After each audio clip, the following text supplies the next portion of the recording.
Hello जी, कैसे हो सारे? This is love Babbar and आज इस वेब डेवलपमेंट सीरीज के लेक्चर में आप पढ़ने वाले हैं एक बहुत ही इंपॉर्टेंट टॉपिक जिसका नाम है इवेंट लूप। आप जानने वाले हैं इवेंट लूप क्या होता है, इवेंट लूप की नीड क्यों पड़ती है और बहुत सारे कोड एग्जांपल्स के थ्रू, डेमोन्स्ट्रेशन के थ्रू आप समझने वाले इवेंट लूप एक्जैक्टली काम किस प्रकार कर रहा होता है। तो विदाउट वेस्टिंग टाइम फटाफट शुरुआत करते हैं इवेंट लूप के साथ। शुरुआत करने से पहले कुछ बेसिक चीज, कुछ बेसिक कॉन्टेक्स्ट हमारे पास होना चाहिए। तो उसके लिए हम सबसे पहले समझते हैं कि सिंक्रोनस कोड क्या चीज होती है। ठीक है, तो वन बाय वन सारे कॉन्सेप्ट समझते हुए चलेंगे और उसके बाद ये पूरा का पूरा इवेंट लूप का कॉन्सेप्ट हमारे समझ में अच्छे से आ चुका होगा। आगे के 10 से 15 मिनट आपको मुझे देने पड़ेंगे, पूरा आपका फोकस यहाँ पर होना चाहिए ताकि ये कॉन्सेप्ट आप जीवन में एक बार यहाँ पर पढ़ लें और दोबारा कभी आपको पढ़ने की नीड ही ना पड़े, इतना आसान हो जाए आपके लिए। ठीक है, तो सिंक्रोनस कोड की बात कर रहे हैं। तो सिंक्रोनस कोड क्या होता है? अभी तक आपने जितना भी कोड किया, majority of it was synchronous code. क्या होता है वो कोड? लेट्स से मैंने यहाँ पे एक लाइन लिखी, मैंने लिखा console डॉट लॉग और मैंने यहाँ पर बोल दिया हाई प्रिंट कर दो। ठीक है, मैंने यहाँ पर एक और लाइन लिखी, मैंने कहा console डॉट लॉग, मैंने बोला यहाँ पे लव प्रिंट कर दो। मैंने यहाँ पर एक और लाइन लिखी, मैंने लिखा console डॉट लॉग, यहाँ पर बब्बर प्रिंट कर दो। ठीक है, अब सिंक्रोनस कोड इसे क्यों कह रहा हूं मैं, या सिंक्रोनस कोड की कैटेगरी में ये क्यों आ रहा है? मैंने कहा कोई भी ऐसा पीस ऑफ कोड जो सेम टाइम पर एग्जीक्यूट कर जाता है उसको मैं सिंक्रोनस कोड कह देता हूं। एग्जांपल के लिए लेट्स से मेरा फ्लो ऑफ एग्जीक्यूशन यहां पर आ चुका है। तो अगर मेरा फ्लो ऑफ एग्जीक्यूशन यहां पर आ चुका है तो अगर ये लाइन का जो बिहेवियर है वो सेम टाइम पर ही एग्जीक्यूट कर जाए और ये मुझे हाई प्रिंट करके दे दे तो सिंक्रोनस कोड है। अब मेरा फ्लो ऑफ एग्जीक्यूशन यहां पर आ चुका है तो ये लाइन ऑफ कोड जो है ये ऑन द स्पॉट मेरे को सेम टाइम पर लव प्रिंट करके दे दे तो ये मेरा सिंक्रोनस कोड है। अब मेरा फ्लो ऑफ एग्जीक्यूशन यहां पे आ चुका है तो अगर ये लाइन ऑफ कोड जो है तो मेरे को सेम टाइम पर यहां पर बब्बर प्रिंट करके दे दे तो मैं इस लाइन ऑफ कोड को सिंक्रोनस कोड की कैटेगरी में इंसर्ट कर दूंगा। तो अभी तक हमने क्या समझा? सिंक्रोनस कोड कैसा कोड होता है? सिंक्रोनस कोड एक ऐसा कोड है जिसमें आपका जो भी कोड आपने लिखा है वो सेम टाइम पर ही एग्जीक्यूट हो रहा होता है। जैसे ही आपका फ्लो ऑफ एग्जीक्यूशन उस लाइन पर पहुंच जाता है, आपको वेट नहीं करवाता। ठीक है, अब यहां पर सेकंड कैटेगरी जो हमें जानने की जरूरत है वो मैंने कहा एसिंक्रोनस कोड। एसिंक्रोनस कोड, अब ये एसिंक्रोनस कोड क्या होता है? मैंने कहा एक ऐसा कोड जो सेम टाइम पर एग्जीक्यूट नहीं होता। जैसे अभी हमने देखा कि यहाँ पर मेरा फ्लो ऑफ एग्जीक्यूशन पहुंचा तो ऑन द स्पॉट ये लाइन एग्जीक्यूट कर गई, ये लाइन ने अपना बिहेवियर मुझे शो कर दिया। बट एसिंक्रोनस कोड में अगर आपका फ्लो ऑफ एग्जीक्यूशन पहुंच भी गया है तो भी गारंटी नहीं है कि ये जो कोड स्टेटमेंट्स यहाँ पर लिखी हुई है उनका बिहेवियर आपको ऑन द स्पॉट देखने को मिल जाए। दोबारा समझते हैं, मैंने कहा लेट्स से यहाँ पर मैंने कोई एसिंक्रोनस कोड लिखा हुआ है और मेरा फ्लो ऑफ एग्जीक्यूशन इसके स्टार्ट में आ चुका है, तब भी इस बात की गारंटी नहीं है कि ये piece of code same time पर एग्जीक्यूट करके अपना बिहेवियर आपको शो कर दे। एग्जाम्पल के लिए आपके पास एक सेट टाइम आउट फंक्शन है, आपने एक सेट टाइम आउट फंक्शन को यूज़ कर लिया जिसमें बेसिकली आप एक फंक्शन जो है वो इनपुट पैरामीटर्स में देते हैं, साथ में एक ड्यूरेशन जो है वो इनपुट पैरामीटर में देते हैं कि यार इतने ड्यूरेशन के बाद इस वाले फंक्शन को रन कर देना। एग्जाम्पल के लिए लेट्स से मैंने यहाँ पे एक फंक्शन क्रिएट कर दिया है, फंक्शन का नाम मैंने रख दिया से माई नेम और ये फंक्शन क्या करता है? ये फंक्शन console डॉट लॉग करता है और ये लव बब्बर प्रिंट करता है। ठीक है, अब ध्यान से ऑब्जर्व करेंगे तो ये मैंने फंक्शन क्रिएट कर दिया। तो अगर मैं यहाँ पर एक लाइन लिख दूं कि सेट टाइम आउट, यहाँ फंक्शन का नाम से माई नेम और यहाँ टाइम इन मिली सेकेंड। ठीक है, तो जैसे ही मेरा फ्लो ऑफ एग्जीक्यूशन इस लाइन पर पहुंचेगा तो आपको क्या लगता है? आपको लगता है कि ऑन द स्पॉट ये सेम आई नेम वाले फंक्शन को कॉल कर देगा, यानी लव बब्बर प्रिंट हो जाना चाहिए, पर ऑन द स्पॉट आपका लव बब्बर प्रिंट नहीं होगा। अब और समझदार बच्चे जो हैं वो क्या कह रहे हैं? भैया आपने ड्यूरेशन दी है, आपने डिले यहां पर दिया हुआ है, तो इसका मतलब 5000 मिली सेकेंड यानी 5 सेकंड के बाद आपका सेम आई नेम वाला फंक्शन एग्जीक्यूट हो जाएगा और आपका लव बब्बर प्रिंट हो जाना चाहिए। मैंने कहा आप भी गलती कर रहे हैं, यहां पर गारंटी नहीं है कि पक्का ये 5 सेकंड के बाद चल पड़ेगा। पॉसिबिलिटी है कि 10 सेकंड बाद ये प्रिंट हो, पॉसिबिलिटी है कि 25 सेकंड बाद ये प्रिंट हो, पॉसिबिलिटी है कि 32 सेकंड बाद ये प्रिंट हो, पॉसिबिलिटी है कि 1 मिनट बाद लव बब्बर प्रिंट हो। जबकि सिंक्रोनस कोड के अंदर अगर मैंने ये 3 लाइन लिखी है तो मुझे क्या पता है? ऑन द स्पॉट ही एग्जीक्यूट होगा, ऑन द स्पॉट ही एग्जीक्यूट होगा, ऑन द स्पॉट ही एग्जीक्यूट होगा। बट एसिंक्रोनस कोड के केस में ऐसा ट्रू नहीं होता है। एसिंक्रोनस कोड की गारंटी नहीं है कि अगर फ्लो ऑफ एग्जीक्यूशन यहाँ पर पहुंच गया तो भी गारंटी नहीं कि ऑन द स्पॉट एग्जीक्यूट होकर आपको बिहेवियर शो कर देगा। हो सकता है कि वो टाइम ले और वो टाइम कोई स्पेसिफिक या सर्टेन टाइम नहीं है कि भाई ये 10 सेकंड बाद पक्का चल पड़ेगा। आपको लग रहा होगा ऐसा कि ये 5 सेकंड बाद चल पड़ेगा, पर ऐसा नहीं होने वाला। हो सकता है चल भी जाए 5 सेकंड बाद, हो सकता है ना भी चले। तो ये एसिंक्रोनस कोड कहलाता है। जो कैटेगरी आपने अभी यहाँ पर देखी, सेट टाइम आउट की बात कर लें या फिर अभी तक आप इवेंट लिसनर्स के बारे में पढ़ चुके हैं, वो सारी कैटेगरी एसिंक्रोनस कोड के अंदर लाई करती है। या फिर आप कोई नेटवर्क रिक्वेस्ट की बात करें, कोई एजेक्स रिक्वेस्ट की बात करें, कोई डीबी कनेक्शन रिक्वेस्ट की बात करें, ये सारा का सारा कोड आपका एसिंक्रोनस कोड के अंदर आ रहा होता है। मेजॉरिटी केसेस के अंदर आप जहाँ पर भी डेवलपमेंट कर रहे होते हैं, लेट्स से मैं एंड्रॉइड की बात कर लेता हूँ, तो वहाँ पर ये जो नेटवर्क रिक्वेस्ट है, डीबी कनेक्शन रिक्वेस्ट है, जो भी एसिंक्रोनस टाइप का कोड है, इसको मेक श्योर किया जाता है कि मेन थ्रेड, जो आपका सबसे इंपॉर्टेंट थ्रेड है, जिसके ऊपर आपका पूरा प्रोसेस रन हो रहा है, उससे अलग रन किया जाए। क्यों? क्योंकि आप चाहते हैं कि जो मेन थ्रेड है वो ब्लॉक्ड ना हो। ब्लॉक्ड, इसे समझते हैं अब ये क्या चीज़ है। तो एक टर्म है ब्लॉकिंग। ब्लॉकिंग, इसको हमें समझना बहुत इंपॉर्टेंट है कि ब्लॉकिंग क्या चीज़ है। तो मान लेते हैं कि एसिंक्रोनस कैटेगरी जैसी कोई चीज़ ही नहीं है, ठीक है। सारा कोड हमने एक सिंपल कैटेगरी के अंदर दिया, सबको हम सिंपल कोड कह रहे हैं, ठीक है। तो मैंने यहाँ पे लेट्स से एक लाइन ऑफ कोड लिख दिया। मैंने लिखा console.log और यहाँ मैंने लिख दिया स्टार्ट, ठीक है। यहाँ मैंने एक लाइन ऑफ कोड लिख दिया जहाँ मैंने बोला कि सेट टाइम आउट, और इसके अंदर मैंने कोई फंक्शन पास किया हुआ, अगेन वही सेम माई नेम, और यहाँ मैंने टाइम ड्यूरेशन पास की हुई है 5000, और यहाँ मैंने एक और स्टेटमेंट राइट डाउन करी हुई है console.log end, ठीक है।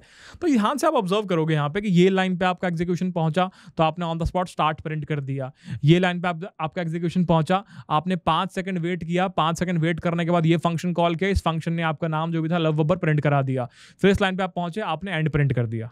एक चीज़ यहाँ पे ऑब्जर्व करने वाली ये है कि इस लाइन को वेट करना पड़ा, इस लाइन को वेट करना पड़ा। अभी तो चलो यहाँ 5000 मिलीसेकंड हमने सेट किया था, बट लेट्स से यहाँ पर इसको हटा के मैंने कोई नेटवर्क कॉल मार दी, ठीक है। तो आपका स्टार्ट प्रिंट हुआ, आप एक नेटवर्क कॉल के ऊपर आए, आप वेट कर रहे हो। अब जब तक नेटवर्क कॉल का रिस्पांस नहीं आता है तब तक आप यहाँ पर बैठे बैठे वेट करोगे, अरे यार एंड प्रिंट करना था, अरे यार एंड प्रिंट करना था, अरे यार एंड प्रिंट करना था। तो इस केस के अंदर आपका जो ये नीचे वाला कोड है सारा ब्लॉक्ड स्टेट के अंदर है, ये सारा ब्लॉक्ड पड़ा है कि भाई जब तक ये एग्जीक्यूट नहीं होगा अपन बैठे रहेंगे भाई, कुछ कर नहीं सकते हम। तो इस केस के अंदर यहाँ पर जावास्क्रिप्ट के अंदर एसिंक्रोनस को अलग से हैंडल करने का तरीका हमारे पास अवेलेबल हुआ यूजिंग इवेंट लूप। तो आपका जो भी सिंक्रोनस कोड रहेगा, आपका जो भी सिंक्रोनस कोड रहने वाला है, वो सारा सिंक्रोनस कोड आपका नॉर्मली हैंडल होता है, ठीक है। आपके कॉल स्टैक में आपकी फंक्शन कॉल्स आएंगी, वही पुश पॉप वगैरह नॉर्मल जैसे कॉल स्टैक में चलता है वही चलने वाला है। बट एसिंक्रोनस कोड में तरीका थोड़ा सा डिफरेंट है। एसिंक्रोनस कोड को अगर हैंडल करना है तो वहां पर मेरा कॉन्सेप्ट आता है इवेंट लूप का। अब क्या होता है इवेंट लूप, उसको समझते हैं, ठीक है। तो इवेंट लूप की जब मैं बात करता हूं तो यहां पर मेरे पास ना 3 कंपोनेंट्स हैं जिनका मुझे ध्यान रखना है, जिनके बारे में मुझे पता होना चाहिए। सबसे पहला कंपोनेंट क्या है? Call stack. कॉल स्टैक मुझे अच्छी तरह पता है कि जो भी मेरे फंक्शन कॉल होते हैं तो उनके कॉल होने पर कॉल स्टैक के अंदर उनकी एक एंट्री बनती है। जब फंक्शन कंप्लीट हो जाता है तो कॉल स्टैक से उस फंक्शन की एंट्री रिमूव हो जाती है। सेकंड जिसके बारे में मुझे पता होना चाहिए वो होता है ब्राउजर। ब्राउजर बहुत इंपॉर्टेंट रोल प्ले करता है, ठीक है। And the third one is आपकी कॉल बैक क्यू। तो ये 3 चीज़ों के बारे में जानना बहुत ज़्यादा इंपॉर्टेंट है। अब आपको सिखाते हैं किस प्रकार से तीनों चीज़ें बिहेव कर रही होती हैं, कैसा आपका इवेंट लूप काम कर रहा होता है। तो मैंने यहाँ पर क्या बोला, मैंने बोला कि यार फटाफट से मैं ऐसा करता हूँ, एक कॉल स्टैक बना लेता हूँ। तो मैंने कॉल स्टैक क्रिएट कर दिया। फटाफट ऐसा करता हूँ कि ब्राउज़र यहाँ पे क्रिएट कर लेता हूँ, ठीक है। ब्राउज़र मेरा यहाँ बन गया और फटाफट से एक और लास्ट काम करता हूँ कि कॉल बैक क्यू यहाँ पर क्रिएट कर लेता हूँ, ठीक है। तो मैंने इसको बोला आप कौन हैं, इसने बोला जी हम कॉल स्टैक हैं। मैंने इसको बोला जी आप कौन हैं, इसने बोला जी हम ब्राउज़र हैं। मैंने इसको बोला जी आप कौन हैं, इसने बोला जी हम कॉल बैक क्यू हैं या फिर टास्क क्यू हैं, ठीक है। ये बात समझ में आती है। अब किस प्रकार से आपका एसिंक्रोनस कोड बिहेव करता है और किस प्रकार से आपका सिंक्रोनस कोड बिहेव करता है इस पूरे केस के अंदर, ये समझना बहुत इंपॉर्टेंट है, ठीक है। तो लेट्स से मैंने 3 लाइन ऑफ कोड लिख दिया। यहाँ पे पहली लाइन ऑफ कोड मैंने लिख दिया console.log और ये प्रिंट करता है स्टार्ट, ठीक है। सेकंड लाइन ऑफ कोड मैंने लिख दिया आपका वही सेट टाइम आउट फंक्शन, जो बेसिकली फंक्शन क्या करता है सेट टाइम आउट वाला, आप इसमें एक फंक्शन देते हैं, एक कॉल बैक फंक्शन इनपुट में देते हैं और एक ड्यूरेशन इनपुट में देते हैं। तो जैसी वो ड्यूरेशन कंप्लीट हो जाती है तो आप चाहते हैं, हुआ नहीं है, आप चाहते हैं कि वो कॉल बैक फंक्शन एग्जीक्यूट हो, ठीक है। चलो, तो सेट टाइम आउट फंक्शन आपने यहाँ पे दिया हुआ है जिसके अंदर आपने इनपुट पैरामीटर में सेम माई नेम वाला फंक्शन दिया है और आप इसको 5000 मिलीसेकंड के बाद रन करना चाहते हैं। And the third one is console.log end, ठीक है जी। चलो आगे बढ़ते हैं। अब क्या हुआ, सबसे पहले आपका फ्लो ऑफ एग्जीक्यूशन जो है वो इस लाइन के ऊपर आया। तो यहाँ पर अगेन आपकी एक एंट्री बनी यहाँ पर एक कंसोल डॉट लॉग ये हाई वाली, ठीक है। और ये एंट्री बनी, आपने हाई प्रिंट कर दिया और ये एंट्री रिमूव हो गई, ठीक है। फिर आप आए इस लाइन ऑफ कोड पे, तो यहाँ पर इसकी एक एंट्री बनी कि भाई ये तो सेट टाइम आउट फंक्शन इसको एग्जीक्यूट करवाना चाहते हैं, बट कॉल स्टैक में ऑन द स्पॉट एग्जीक्यूट नहीं हुआ। कॉल स्टैक में जब भी आपका किसी भी प्रकार का एसिंग कोड आता है तो वो एसिंग कोड हैंड ओवर कर दिया जाता है ब्राउज़र को कि यार ये ना आप पकड़ लो, इसको मैं सीधा सीधा एग्जीक्यूट नहीं कर सकता, क्योंकि अगर मैं इसको सीधा का सीधा एग्जीक्यूट कर दूंगा तो ब्लॉकिंग हो जाएगी, ब्लॉकिंग मैं नहीं करवाना चाहता हूँ। तो इससे क्या हुआ, इसने ब्राउज़र को हैंड ओवर कर दिया और ब्राउज़र को पता लग गया कि भाई मुझे 5000 मिली सेकेंड के बाद ना से माई नेम वाला फंक्शन एग्जीक्यूट करना है, ठीक है, ठीक है। तो ब्राउज़र ने ना ये 5000 मिली सेकेंड का जो टाइमर है ये स्टार्ट कर दिया, इस टाइमर को उसने स्टार्ट कर दिया, चलो 5000 मिली सेकेंड गिनते हैं भाई, ठीक है। तब तक आगे बढ़ते हैं। अब ऐसा नहीं है कि मुझे वेट करना पड़ेगा ये 5000 मिली सेकेंड होंगे तभी मैं एग्जीक्यूट करूंगा, ऐसा नहीं है। मैं आगे लाइन में जा सकता हूं, तो मैं अगली लाइन में चला गया, टाइमर चल रहा है अभी, इस लाइन में आया console डॉट लॉग एंड, तो यहाँ पे प्रिंट हो गया जी अगेन जब ये हैंड ओवर हो रहा है, जब ये हैंड ओवर हो रहा है तो इसकी एंट्री यहाँ से हट जाएगी। आप थर्ड लाइन पे आए, टाइमर अभी भी चल रहा है, यहाँ पे console dot log and, timer अभी भी चल रहा है, ये लाइन एग्जीक्यूट हो गई, आपका एंड प्रिंट हो चुका है, टाइमर अभी भी चल रहा है। और जैसे ही आपके पूरे 5000 मिली सेकेंड कंप्लीट हो गए, तो 5000 मिली सेकेंड होने के बाद क्या सीधा एग्जीक्यूट करा दूं? नहीं, अभी ये से माई नेम वाले फंक्शन की एंट्री जाएगी यहां पे कॉल बैक क्यू के अंदर कि भाई इसको कॉल करना है, इस वाले फंक्शन को कॉल करना है, ये ध्यान रखना, इसे करेंगे कॉल। अब यहां पर आपका इवेंट लूप होता है जो कि क्या मेक श्योर करता है, ये इवेंट लूप मेक श्योर कर रहा होता है कि अगर मेरा कॉल स्टैक एम्प्टी है, अगर मेरा कॉल स्टैक एम्प्टी है तो उस टाइम पर जो भी मेरे पास कॉल बैक क्यू के फ्रंट में फंक्शन होंगे उन्हें मैं एग्जीक्यूट करवा दूंगा। तो अब से माई नेम वाले फंक्शन की यहां पर एंट्री आई और ये फंक्शन एग्जीक्यूट हुआ और यहां पर लव बब्बर प्रिंट हो गया। इस प्रकार से आपका इवेंट लूप काम कर रहा होता है। दोबारा समझते हैं, नॉर्मल आपका सिंक्रोनस कोड आएगा, एंट्री बनेगी, एग्जीक्यूट हो जाएगा। आपका एसिंक्रोनस कोड आएगा, एंट्री बनेगी, हैंड ओवर होगा, एग्जीक्यूट होगा, कॉल बैक फंक्शन यहां पर रिटर्न होगा। इवेंट लूप इस कॉल बैक फंक्शन को स्टैक में तब डालेगा जब स्टैक एम्प्टी होगा। अगेन हो सकता है आपको यहाँ पे समझ में ना आया, हो सकता है बड़ा गंदा लग रहा है, समझ में नहीं आ रहा भैया, तो यहाँ पे एक और बड़ा प्यारा टूल अवेलेबल है और इसके द्वारा इसको समझने की कोशिश करते हैं। तो यहाँ पर एक फिलिप रॉबर्ट्स के द्वारा बनाया गया लूप नाम का एक टूल है, तो इसके अंदर आप चीज़ें और समझ सकते हैं, ठीक है। यहाँ पर थोड़ा सिंप्लीफाई करता हूँ चीज़ों को, इसको मैंने हटा दिया। तो ध्यान से ऑब्जर्व करते हैं, मैंने बोला कि यहाँ पर हमने स्टार्ट प्रिंट कर दिया है, ठीक है, और मैंने बोला यहाँ पर हमने एंड प्रिंट कर दिया है, ठीक है, और यहाँ पर मैंने प्रिंट कर दिया है अपना नाम लव बब्बर, ठीक है जी। तो ध्यान से ऑब्जर्व करते हैं, आप ऑब्जर्व कर पा रहे हैं लाइन नंबर 1 पे सिंक्रोनस कोड है, लाइन नंबर 3 से 5 तक एसिंक कोड है और लाइन नंबर 7 पे सिंक्रोनस कोड है। चलो इसको रन करता हूँ, ध्यान से ऑब्जर्व करना। मैंने सेव किया, मैंने पॉज कर दिया, क्या हुआ, ये वाली लाइन रन हुई है, अरे फिर से हट गया, ध्यान से ऑब्जर्व करेंगे। मैंने सेव किया, मैंने पॉज कर दिया, लाइन नंबर 1 रन हुई है, स्टैक में इसकी एंट्री बन गई, स्टैक में इसकी एंट्री बन गई, फिर रिज्यूम कर दिया, फिर पॉज कर दिया, ठीक है, उसकी एंट्री बन गई, उसका आउटपुट में हाई प्रिंट हो गया, ठीक है। अब मेरे पास ये लाइन नंबर 3 से 5 वाली एंट्री बनी है स्टैक में। अब क्योंकि ये एसिंक्रोनस कोड है तो ये ब्राउजर को हैंड ओवर हो जाना चाहिए। चेक करते हैं क्या ब्राउजर को हैंड ओवर हुआ, बिल्कुल, देखो ब्राउजर को हैंड ओवर हो गया और ब्राउजर इस टाइमर को रन कर चुका है, बहुत बढ़िया। आगे चलते हैं, आपकी लाइन नंबर 7 आई, अगेन वो टाइमर चल रहा है, लाइन नंबर 7 आई स्टैक के अंदर और सीधा सीधा एग्जीक्यूट हो जाएगी, एंड प्रिंट हो जाएगा। टाइमर अभी भी चल रहा है, ध्यान से ऑब्जर्व करो, टाइमर अभी भी चल रहा है। जैसे ही टाइमर कंप्लीट होगा कॉल बैक में एंट्री आएगी, जैसे ही टाइमर कंप्लीट हुआ कॉल बैक में एंट्री आ गई। अब यहां पर इवेंट लूप चलेगा, क्योंकि कॉल स्टैक एम्प्टी है तो इवेंट लूप इस टास्क को कॉल स्टैक को असाइन कर देगा। देखो यहां पे आ गया, अब इवेंट लूप जो है इसको यहां पर असाइन कर देगा। रिज्यूम करो भाई, यहां पर असाइन हुआ और ये रन हो गया, फंक्शन डन। दोबारा समझना है, दोबारा समझते हैं, आ जाओ। तो हमने क्या किया, हमने बोला रीरन और हमने कर दिया पॉज, हमने बोला रीरन, हमने कर दिया पॉज। लाइन नंबर 1 पे आए, सिंक्रोनस कोड है, कॉल स्टैक के अंदर आएगा, सीधा एग्जीक्यूट हो जाएगा। ठीक है, आपका स्टार्ट प्रिंट हो गया। ठीक है, अब अगला आगे रिज्यूम हुआ, लाइन नंबर 3 से 5 मिला, स्टैक के अंदर तो आना ही है, पर क्योंकि एसिंक्रोनस कोड है ब्राउजर को हैंड ओवर हो जाना चाहिए, तो ब्राउजर को हैंड ओवर हो गया। बहुत बढ़िया। जब तक ये हो रहा है मैं आगे और कार्य कर सकता हूं।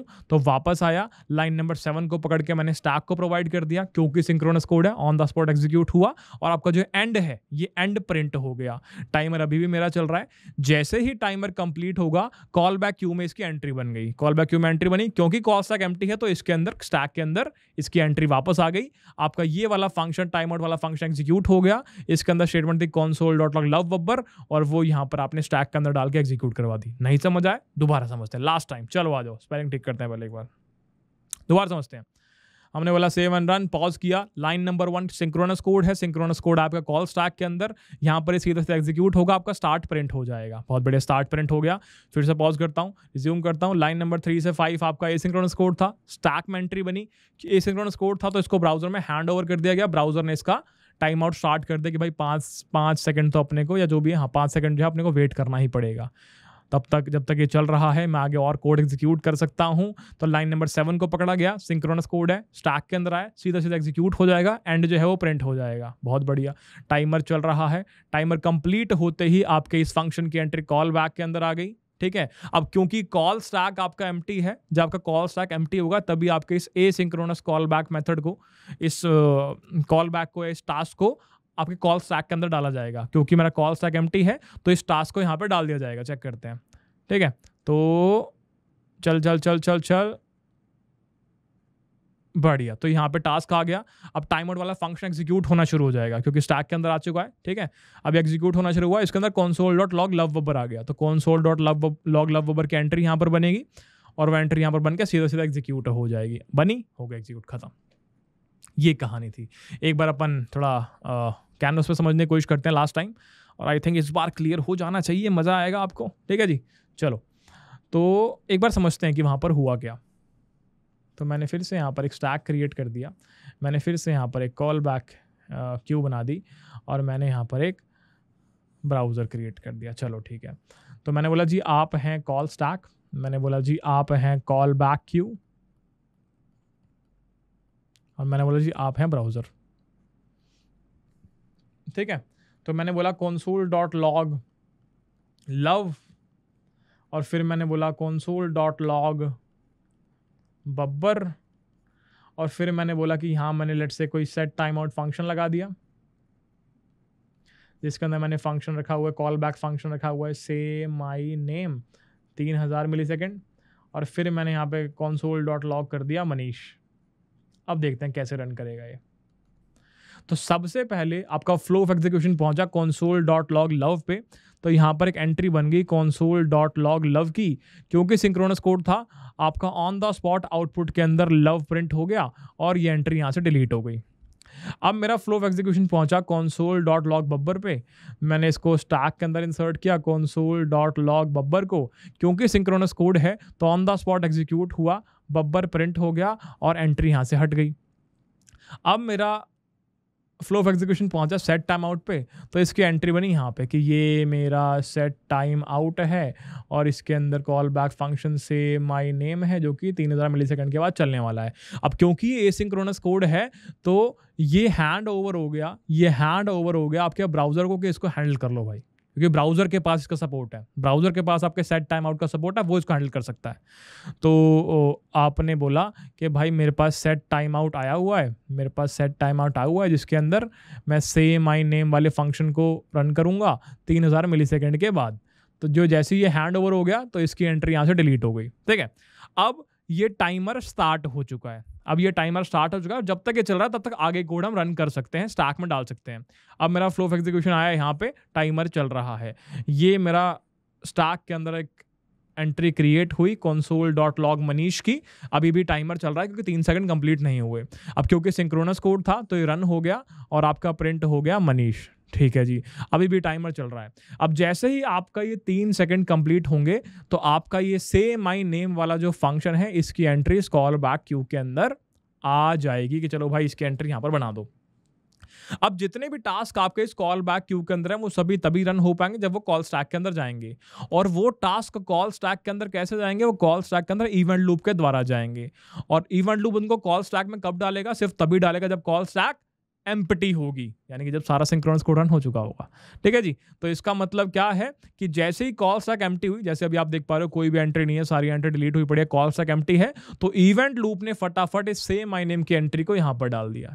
से माय नेम, तो से माय नेम की एंट्री जैसे यहाँ पे आई, तो से माय नेम आपको याद होगा हमने एक फंक्शन क्रिएट किया था यहाँ पर ऊपर, कहाँ गया, ये रहा से माय नेम। इसके अंदर हमने एक लाइन देखी console.log love बब्बर, तो ये वाली लाइन फिर दोबारा आपके कॉल स्टैक के अंदर आ जाएगी। यहाँ पे एक लाइन आ गई console.log love बब्बर, इस प्रकार से एक एंट्री बनी। और क्योंकि सिंक्रोनस कोड है, ऑन द स्पॉट एग्जीक्यूट हुई, तो ये लव बब्बर मनीष के बाद यहाँ पर फिर से लव बब्बर प्रिंट हुआ और आपका ये फंक्शन था कंप्लीट हो गया। तो फंक्शन कंप्लीट होने के बाद कॉल स्टैक से इसकी एंट्री हटनी ही है, खत्म। तो इस प्रकार से आपका पूरा का पूरा बिहेवियर चला। आप ध्यान से ऑब्जर्व कर पाएंगे यहाँ पूरे एक लूप की तरह ही चीज़ें एग्जीक्यूट हो रही हैं कि यहाँ से ब्राउजर पे गया एसिंक्रोनस कोड, ब्राउजर से आपके कॉल बैक क्यू के अंदर आया और कॉल बैक क्यू से वापस स्टैक में चला गया। एक लूप के द्वारा ही ये सब कुछ चल रहा है। तो ये था आपका इवेंट लूप। एक और केस समझेंगे कि मैंने कहा था डेमोन्स्ट्रेशन बहुत इंपॉर्टेंट है। तो हम गए वापस लूप पे, हमने बोला जी बैक करो। तो यहाँ पर मेरे पास एक कोड अवेलेबल है, ठीक है, और इसके द्वारा हम समझने वाले हैं किस प्रकार से इवेंट लूप आपका काम करने वाला है। मल्टीपल सिंक्रोनस और एसिंक्रोनस कोड के अगर पीसेस आपके पास पड़े तो किस प्रकार से काम करेगा यहाँ पे आप देखने वाले हैं, ठीक है। तो लाइन नंबर 5 से 7 तक एसिंक्रोनस कोड आपके पास अवेलेबल है कि जब आप इस बटन के ऊपर क्लिक करेंगे तो आपका एक फंक्शन एग्जीक्यूट हो जाना चाहिए। लाइन नंबर 9 सिंक्रोनस कोड है, on the spot high print होना चाहिए। Line number 11 set time out function लगाया कि 5000 मिली सेकेंड के बाद आपका ये वाला फंक्शन ट्रिगर हो जाना चाहिए। होगा कि नहीं होगा बात अलग है, पर हो जाना चाहिए, ऐसा सोचा जा रहा है, ठीक है। जरूरी नहीं कि 5000 मिली सेकंड के बाद पक्का एग्जीक्यूट हो। और लाइन नंबर 15 सिंक्रोनस कोड है, ऑन द स्पॉट एग्जीक्यूट होना चाहिए। तो वन बाय वन समझेंगे, ध्यान देना थोड़ा सा बस, ठीक है। तो मैंने यहाँ पर क्लिक किया और क्लिक करते ही आपने ऑब्जर्व किया कि यहाँ पर क्लिक करते ही बटन के ऊपर इस ऑन क्लिक की एंट्री सीधा कॉल बैक क्यू के अंदर आ गई, जैसे हम डिस्कस कर रहे थे। अब जैसे ही इवेंट लूप चलेगा तो इस कॉल बैक फंक्शन को कॉल स्टैक के अंदर इंसर्ट कर देगा। तो आपका ऑन क्लिक स्टैक के अंदर आ जाएगा और आपका एग्जीक्यूट हो जाएगा। तो इवेंट लूप चलते ही ऑन क्लिक स्टैक के अंदर आ जाना चाहिए। तो चला भाई फटाफट, चला स्टैक के अंदर आया। ऑब्जर्व किया आपने, स्टैक के अंदर आती आपका क्लिक द बटन वाली जो लाइन थी वो रन हो गई और रन होकर प्रिंट होकर चली गई। और आपका रिज्यूम करूँगा तो ये फंक्शन खत्म हो चुका है, ये भी आपका बाहर निकल जाएगा आपके कॉल स्टैक से, ठीक है। तो एक बार ऐसा करते हैं, कंसोल ओपन कर लेता हूँ। अपन गए इंस्पेक्ट के अंदर, हमने बोला कंसोल और इसको हमने कर दिया साफ। थोड़ा सा और अच्छे तरीके से करने की कोशिश करते हैं, ठीक है। तो एक बार इस तरीके से समझने की कोशिश करते हैं। तो आओ लास्ट रन कर रहा हूँ, इसके बाद समझ में आ जाना चाहिए। तो मैंने रीरन किया और मैंने पॉज कर दिया, रीरन किया, पॉज कर दिया। ये 5 से 7 तक जो आपकी लाइन है एसिंक्रोनस कोड है, आपका स्टैक के अंदर आया। स्टैक के बाद सीधा ब्राउजर के पास चले जाना चाहिए। ब्राउजर के पास गया, रुक गए, आगे कोड एग्जीक्यूट होना यहाँ पर शुरू होगा। तो लाइन नंबर 9 पे आप पहुंचे, स्टैक के अंदर सीधा आया और ऑन द स्पॉट एग्जीक्यूट हो जाना चाहिए, यानी हाई प्रिंट होना चाहिए। ऑब्जर्व करो यहाँ पर हाई प्रिंट हो चुका है। आगे चलते हैं, रिज्यूम किया। लाइन नंबर 11 से लेकर 13 तक आपका स्टैक के अंदर आ चुका है, क्योंकि एसिंक्रोनस कोड है। आपका ब्राउजर के अंदर चला जाएगा और आपका 5000 मिली सेकंड टाइमर रन हो जाना चाहिए। रिज्यूम करते हैं, ऑब्जर्व करो टाइमर रन होना स्टार्ट हो चुका है। आगे कोड एग्जीक्यूट करते हैं। लाइन नंबर 15 पे आप पहुंचेंगे और आप 15 को आप कॉल स्टैक के अंदर लेकर जाएंगे, ऑन द स्पॉट एग्जीक्यूट हो जाएगा। आपका वेलकम टू लूप 15 लाइन पे जो भी था प्रिंट हो गया। आगे चलते हैं, टाइमर पूरा रन होते ही टाइम आउट फंक्शन की एंट्री कॉल बैक क्यू के अंदर आएगी। टाइम आउट फंक्शन वापस कॉल स्टैक के अंदर जाएगा और एग्जीक्यूट होना शुरू होगा। क्लिक द बटन आपका प्रिंट हो गया, यहाँ पे देखो क्लिक द बटन आ गया। ये वाला कोड अब तक रन क्यों नहीं हुआ? क्योंकि मैंने बटन पर क्लिक नहीं किया। जैसे ही मैं इस पर क्लिक करूंगा इसकी एंट्री यहाँ पर कॉल बैक क्यू में आएगी। इवेंट लूप इसको वापस से कॉल स्टैक के अंदर डालेगा और ऑन क्लिक वाला function you click the button जो है वो प्रिंट कर देना चाहिए। तो जैसे ही ये इवेंट लूप इस कॉल बैक फंक्शन को कॉल स्टैक के अंदर इंसर्ट करेगा, ऑन क्लिक वाला फंक्शन रन हो जाना चाहिए। आई थिंक इसके अंदर थोड़ा सा गड़बड़ है टूल के अंदर, तो इसे टाइम लग रहा है। बट एक बार रीरन करके अगर मैं इस पर क्लिक करूँ, क्लिक में के ऊपर, तो देखो ऑन क्लिक आ गया। ऑन क्लिक यहाँ पे जाएगा अभी थोड़ी देर में। ऑन क्लिक आजा आजा आजा आजा आजा आ गया और you click the button print हो जाना चाहिए। बहुत बढ़िया, इस प्रकार से काम कर रहा है, ठीक है जी। तो जस्ट आपने सीखा किस प्रकार से आपके पूरे के पूरे इवेंट लूप का फ्लो रहता है, क्या क्या कंपोनेंट्स होते हैं। तो जब भी आपका एसिंक्रोनस कोड होता है तो एसिंक्रोनस कोड हमेशा आपका जावास्क्रिप्ट के अंदर इस प्रकार से डील किया जाता है। हमेशा मेक श्योर किया जाता है कि सिंक्रोनस कोड पहले पूरा का पूरा एग्जीक्यूट हो जाए। एसिंक्रोनस कोड आपका कॉल बैक क्यू के अंदर वेट करेगा और जैसे ही आपका कॉल स्टैक एम्प्टी हो जाएगा तो आपका एसिंक्रोनस कोड एग्जीक्यूट करना शुरू कर दिया जाएगा ताकि ब्लॉकिंग वाली समस्या से आप बच जाएं। आशा करता हूँ समझ में आएगा, आशा करता हूँ मज़ा होगा। This was all about event loop. और अगर आपके मन में सवाल है कि नीड क्या थी इवेंट लूप की, तो नीड थी कि जब मैं कहता हूँ जावास्क्रिप्ट सिंगल थ्रेडेड लैंग्वेज है, तो सिंगल थ्रेडेड लैंग्वेज होते हुए भी कैसे एसिंक्रोनस कोड हैंडल होगा, कैसे कंकरेंसी मेंटेन की जाएगी, कैसे रिस्पॉन्सिव चीज़ें मेंटेन की जाएंगी, वो आपका इवेंट लूप हैंडल कर रहा होता है। ठीक है जी। तो सिंगल थ्रेड के अंदर कैसे कंकरेंसी आप क्रिएट करने वाले हैं, वो आपका इवेंट लूप ने आपको दर्शा दिया है। तो अगली बार कोई पूछे आपसे कि यार सिंगल थ्रेड भी है तो एसिंक्रोनस कैसे बिहेवियर आ रहा है, इस प्रकार आ रहा है। धन्यवाद एवरीवन, मिलेंगे आपसे आपके अगले सेशन के अंदर। इस सेशन में इतना ही। मैं चाहूँगा अपने कमेंट्स को आप कमेंट सेक्शन में राइट डाउन करके जाएं, और बस मजा आया आपसे मिलकर। धन्यवाद।